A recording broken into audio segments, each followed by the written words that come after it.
अनार का पेड़। जिस घर से बेटी दुखी मन से निकल जाती है, उस घर से बरकत भी उठ जाती है। बचपन से वो यही सुनती आ रही थी कि आंगन में जो अनार का पेड़ है वह उसकी माँ ने लगाया था, जबकि उसकी माँ को इस दुनिया से गए हुए बहुत साल हो गए थे। उसे तो ठीक से कुछ याद भी नहीं था।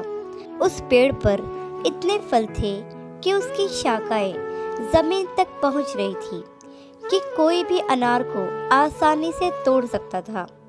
माँ के जाने के बाद घर की भागदौड़ भाभी के हाथों में आ गई थी। एक बार उसके पति ने उससे कहा, मैंने सुना है तुम्हारे मायके में जो अनार का पेड़ है उस पर बहुत ही स्वादिष्ट अनार लगे हैं, कुछ अनार हमें भी तो चखाओ।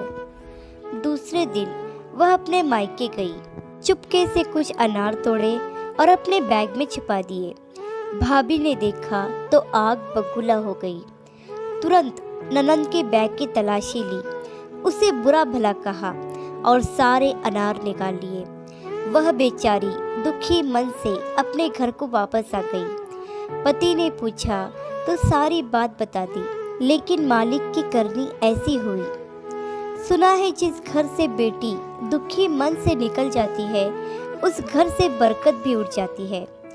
जिस पेड़ पर मीठे और स्वादिष्ट अनार लगते थे, अगले ही साल उस पेड़ पर एक भी अनार नहीं लगा, बल्कि ऐसा हुआ कि उसकी जड़ों में कीड़े पड़ गए और वह कीड़े जमीन पर फैलना शुरू हो गए, जिसके कारण पेड़ को जड़ से उखाड़कर फेंक दिया गया और उस जगह पर भारी मात्रा में केमिकल डाला गया ताकि कीड़े खत्म हो जाए। बेटी को जब पता चला तो वह अपने मायके गई। पेड़ की जगह पर हाथ रखकर अपनी माँ को याद करके रोने लगी। अचानक उसकी नज़र एक नन्ही सी जड़ पर पड़ी। उसने उस जड़ को उखाड़कर अपने बैग में डाल दिया और अपने घर वापस आ गई। अपने घर आकर उसने वह जड़ जमीन में लगा दी और वह जड़ बढ़ने लगी और 2 ही सालों में वह जड़ एक बड़े से अनार के पेड़ में बदल गई। देखने वाले यह देखकर आश्चर्यचकित हो गए कि सिर्फ 3 ही सालों में उस पेड़ पर मीठे, स्वादिष्ट और बड़े आकार के अनार लगने लगे और वह बिल्कुल वैसा ही पेड़ बन गया था जिसे उसकी माँ ने लगाया था।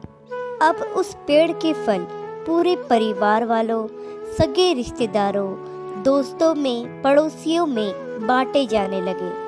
वह बिल्कुल एक जादुई पेड़ की तरह बन गया था जो पूरा साल हरा भरा रहता और उसका फल हर घर में खाया जाने लगा।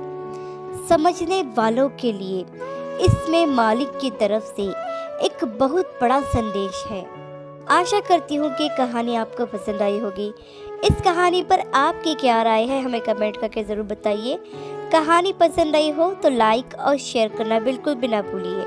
चैनल पर नए हो तो चैनल को सब्सक्राइब ज़रूर कीजिए। कहानी सुनने के लिए आपका बहुत बहुत धन्यवाद।